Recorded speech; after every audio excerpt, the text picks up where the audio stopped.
Okay. Want to welcome everyone here tonight. We've got a lot of people gone that said they would be gone, and then Beth and I will be gone, and we will not meet again until October the 12th. But I wanted to, this last night we're together for a while, just review what we've done since the last review, and that's basically we've covered from King David through the prophet Daniel, which we talked about last week. So you've got your sheets there, and you'll see that I put the chapter numbers from the story. And if you're watching there, you'll see the story over Trudy's right shoulder there. That's the book. And so chapter 11, there were two chapters that we dealt with King David. Just to remind you, we went over this a little bit last week, that when Jacob was before they went to Egypt, that's when God changed his name to Israel. And at that point in the history of the nation became Israel, and it continued to be Israel for literally hundreds of years. And the first king of Israel was Saul, who was not a very good king, and God rejected his kingship, and he gave it over to King David, who was the greatest king of Israel up until the next great king of Israel, which will be Jesus Christ at a future time. But young David, that chapter we dealt with David, and he was a very special young man. He was chosen by God to replace Saul. I mean, he was the youngest of 8 brothers, I believe, and he was anointed. He was obviously, we talked about the battle with Goliath in that chapter, and how David defeated Goliath. That is used a lot of times now in sports. You know, when the underdog beats the overwhelming favorite, it's David versus Goliath. If you look at the reality of the story, really, the Goliath was the underdog, because David was a very skilled man with a slingshot. He was called a man after God's own heart, and we talked a little about that in the past, that he was called that because of his deep devotion, his internal devotion to God. He was a great warrior king. He was a great leader in battle. He wrote many of the Psalms from the book of Psalms. He wrote many of those. And he was a very unique and impressive young man. The next chapter we dealt with was David, the trials of a king, and this revolved around his sin with Bathsheba. And from that moment on, his life was never the same. He was involved with Bathsheba. He actually arranged for Bathsheba's husband to be killed in battle. He murdered him, and yet he repented of that, and God forgave him amazingly and restored him.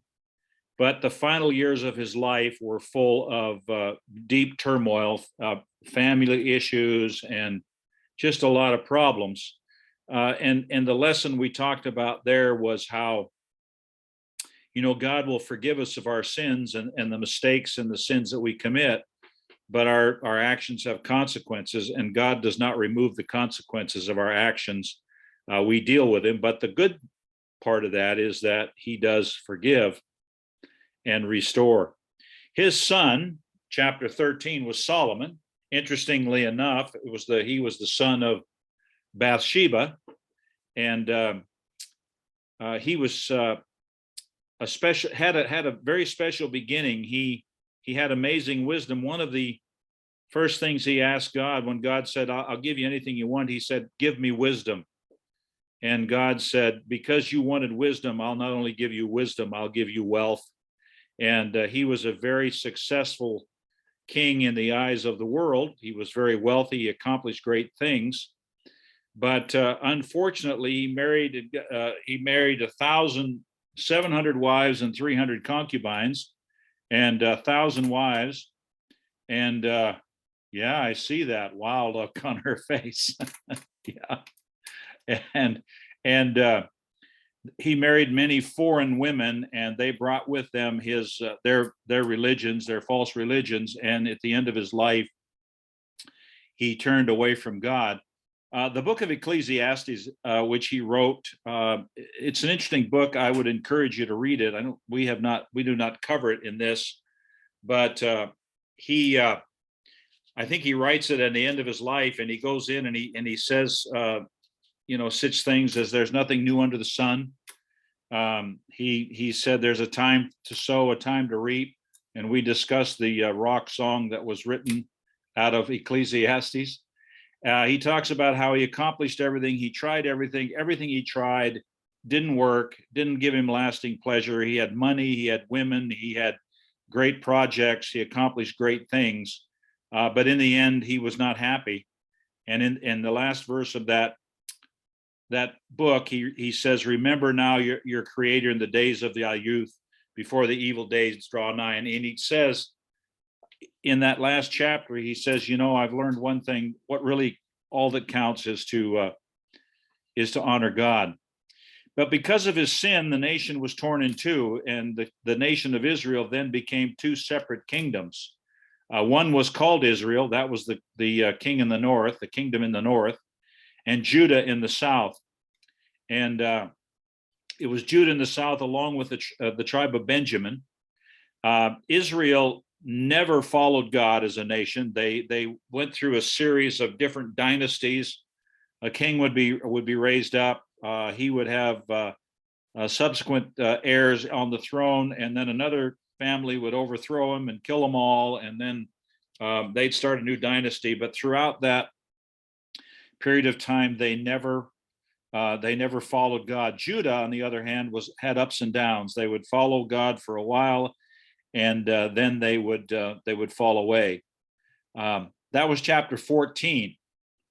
I'll stop there. Any questions so far? I know I'm doing all the talking, but that's okay. That's what I do. Any questions or anything? Good to go? Okay. Then we talked about the prophets in the God Messengers, chapter 15. And if you look at your Old Testament, after Psalms, Proverbs, and Ecclesiastes and Song of Solomon, from then on in the Old Testament are a series of prophetic books: Isaiah, Jeremiah, Ezekiel, Daniel, Hosea, Joel, Amos, Obadiah, all the way through Malachi. Those were prophets. And we talked about prophets. Sometimes we think about prophets as people who tell the future, but they're more than that. They were men that brought messages to the people. They would not foretell, they would forthtell the message from God. And they're divided into two groups: major prophets and minor prophets. And the reason that we call them major prophets, which are Isaiah, Jeremiah, Ezekiel, and Daniel, was that their prophecies were more significant and more impactful in the scheme of things than the minor prophets, which were Hosea, Joel, and I've listed them there. They were smaller prophets. The famous one, of course, is Jonah, and their messages were specific, but they weren't as significant as the major prophets. And then throughout the Bible, there have been other prophets that didn't write books, like Nathan and Micaiah. Nathan was the one that confronted Daniel, not for his sin, but for his sin. David, yeah. David. What did I say?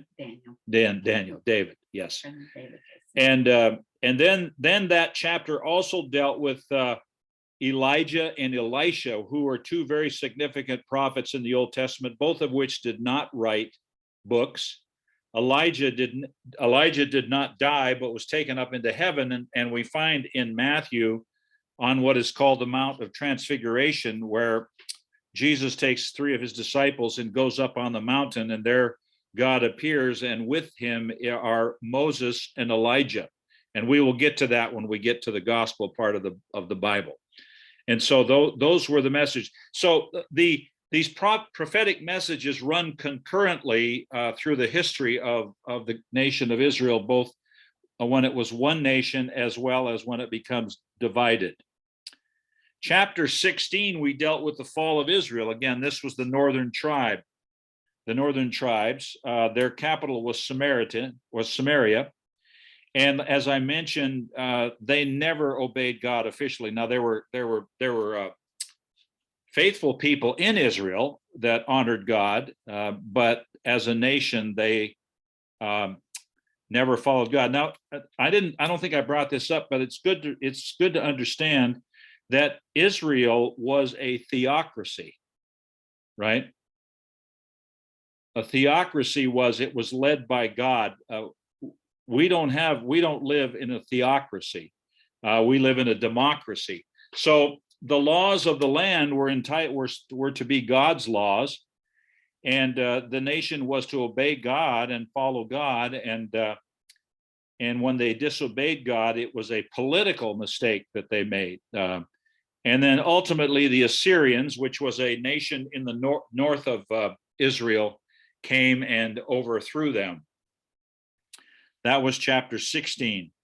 Then chapter 17, we dealt with the story of Judah and its fall. Judah, as I mentioned, had a number of good kings, kings like Hezekiah, Uzziah, Joash, and others who honored God and who followed God. But they also had some bad kings like Manasseh, who was probably the worst king of Judah, and he reigned 52 years. And his disobedience was so terrible. He offered his own sons as offerings, sacrificed them. Ultimately, he repented, but God had enough. And even though his successor Josiah, I get Josiah and Joash mixed up. I think it was Josiah, honored God. Ultimately, God had made a decision that the nation of Judah would go into captivity, and that's when Babylon, under Nebuchadnezzar, captures Judah, burns the wall and the temple, and takes the nation into exile into Babylon. And this takes place about 130 years after Israel fell, as we dealt with in chapter 16. And then last week, we dealt with a significant, the prophecy of Daniel. Daniel's prophecy takes place during the exile in Babylon. He's actually in Babylon and becomes a government official, high government official in the Babylonian Empire. And he faces being thrown into the lion's den, but he also has a lot of. It's only 12 chapters long, but he has a number of sections that are prophetic in nature, and they refer to the end time in the book of Revelation, and so it's a very significant book, and some interesting stories in it, which we covered last week about the three Hebrew children, Shadrach, Meshach, and Abednego, being thrown into the fiery furnace, and God rescuing them from that. And he was in Nebuchadnezzar during the reign of the Babylonians, which was under Nebuchadnezzar. Also, Nebuchadnezzar's son, I believe that, let me back up. Nebuchadnezzar, I believe when we get to heaven, we will see him there because of the story of his own conversion and how in the end he humbled himself and declared God to be the true God. His son, unfortunately, Belshazzar, was his successor, and he's the one for whom the handwriting on the wall that his reign was very short and very brief, and that brought in the Medes and the Persians under Darius. And Darius was the king when Daniel was thrown into the lion's den. So Daniel is a significant book. It has application for today, the day in which we live. I believe that, well, I know because time is moving on, the coming of Jesus is getting closer and closer. And the book of Revelation deals with a lot of that.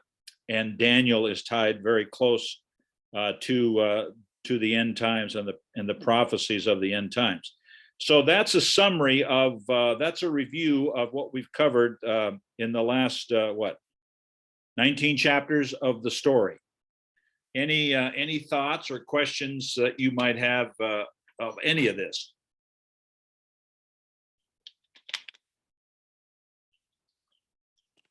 You don't have to make up questions if I've explained it that good, Trudy. You don't have to look puzzled. I can't think of any questions about the question.